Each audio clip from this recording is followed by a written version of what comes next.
जय श्री कृष्णा। राधे राधे।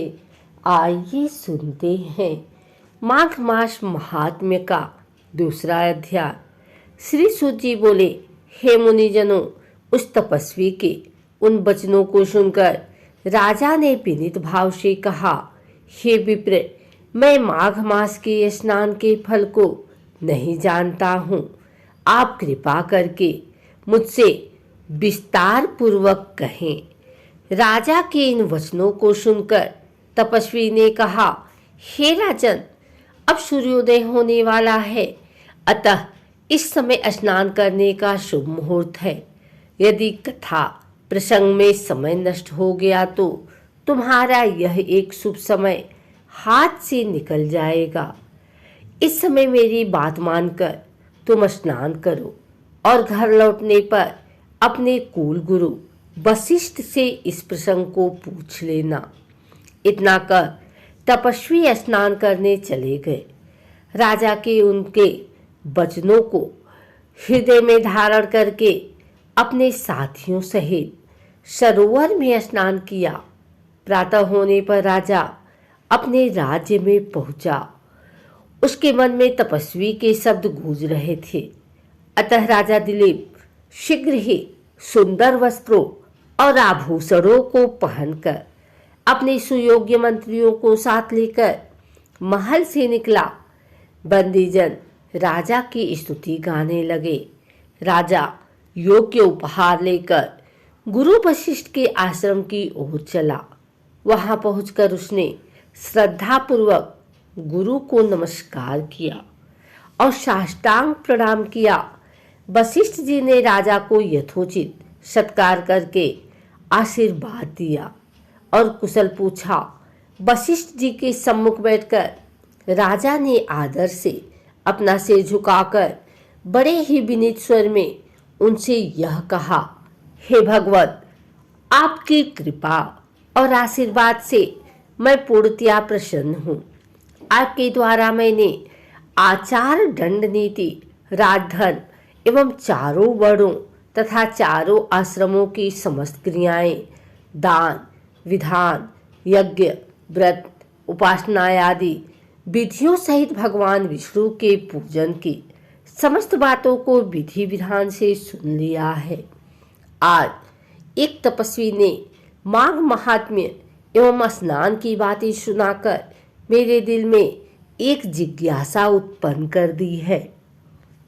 अतः हे नाथ, आप कृपा करके मुझे इस माघ मास का महात्म सुनाएं। वशिष्ठ जी ने प्रसन्न होकर कहा, हे राजन, आपकी भगवान के प्रति श्रद्धा को देखकर मेरा हृदय प्रसन्न है। तुमने समस्त जीवों को सुखी बनाने वाला प्रश्न किया है। माघ मास परम पवित्र मास है, जो मनुष्य गौ, पृथ्वी, तिल, वस्त्र, स्वर्ण, अन्न आदि अन्य उत्तम दानों को बिना किए ही स्वर्ग जाने की इच्छा करता है, वह इस माघ मास में स्नान करके स्वर्ग प्राप्त कर सकता है। माघ मास में स्नान द्वारा प्राणी सीधा वैकुंठ जाता है। जो व्यक्ति त्रिरात्रि तक कृतचंद्रायण एवं पराक्रम व्रत के द्वारा अपना शरीर सुखाना नहीं चाहते, परंतु मन में स्वर्ग जाने की इच्छा रखते हैं, उन्हें माघ मास में स्नान करना चाहिए।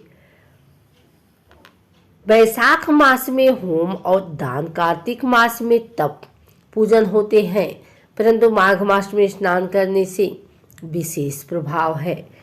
जो प्राणी बिना यज्ञ, दान, होम किए यदि स्वर्ग जाने की इच्छा करे तो उसे माघ मास में नदी, सरोवर आदि में सूर्योदय से पूर्व स्नान करने चाहिए।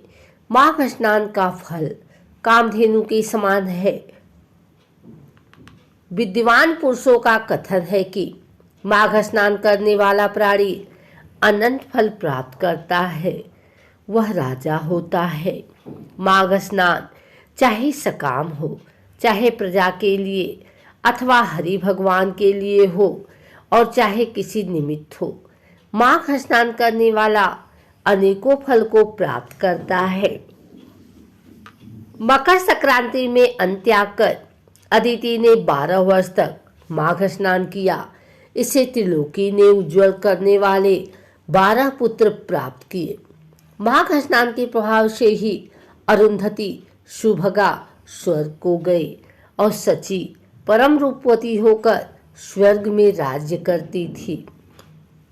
अनेकों प्राणियों ने जिन्होंने माघ स्नान किया है और नियमों का पालन किया है, उसके सुंदर अप्सराओं के नृत्य, गंधर्वों के संगीत एवं वाद्य यंत्रों से गुंजित वेद पाठी ब्राह्मणों की वेद ध्वनि से मुखरित परम पवित्र लोक में स्थान पाया है।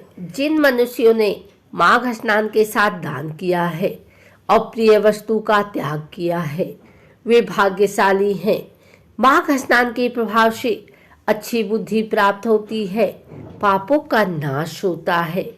इसके स्नान करने वाला प्राणी सहज ही उन लोगों को प्राप्त करता है जो ज्ञानी, तपस्वी और भगवान की आराधना करने वाले प्राप्त करते हैं।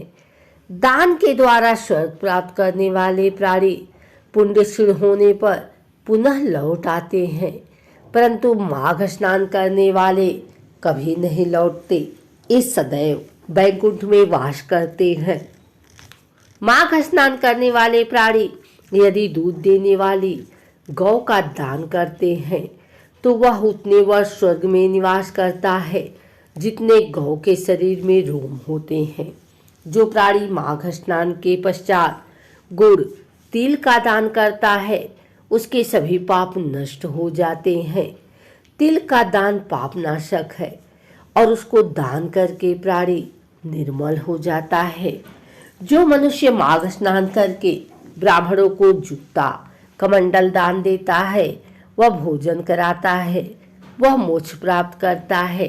हे राजन, जो पापी माघ स्नान के साथ दान करता है उसे सद्गति प्राप्त होती है। पितरों के तर्पण से प्राणी वैकुंठ पाता है। दान के द्वारा प्राणी के सभी पाप नष्ट हो जाते हैं और स्वर्ग मिलता है। माघ स्नान करने वाले प्राणी को माघ मास में यथाशक्ति दान करना चाहिए। जैसे आकाश की शोभा सूर्य से, कुल की शोभा संतान से, उसी प्रकार तप की शोभा दान से है। यह पावन प्रसंग भृगु ऋषि ने मणि पर्वत पर विद्याधरों से कहा है। उनके अनुसार माघ मास में अधिक दान करना चाहिए। अगर आपको हमारी वीडियो अच्छी लगी हो तो इसे लाइक करें, कमेंट करें, शेयर करें। हमारे चैनल को सब्सक्राइब करके बेल नोटिफिकेशन ऑल पर सेट कर लें ताकि आगे आने वाली वीडियो सबसे पहले आप तक पहुंच सके। धन्यवाद।